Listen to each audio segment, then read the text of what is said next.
Hey everyone, welcome back.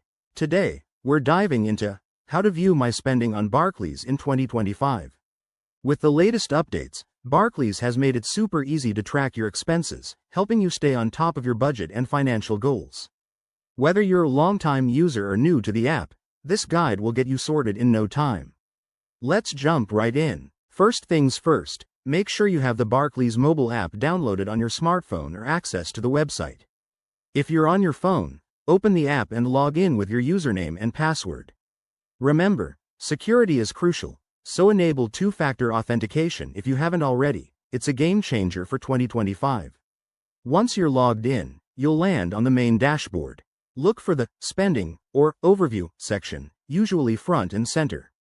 Tap on it, and you'll see a breakdown of your recent transactions.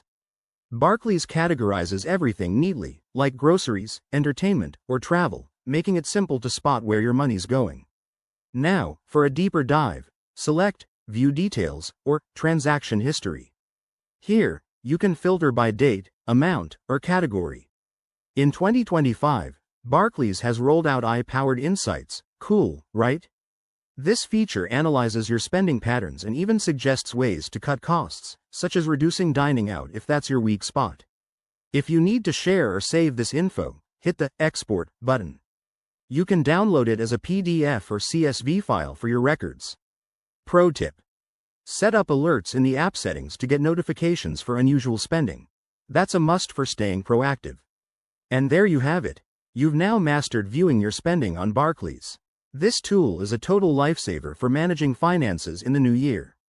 If you found this helpful, hit that like button, subscribe for more tech and finance tips, and drop a comment below if you have questions. Thanks for watching, and see you next time.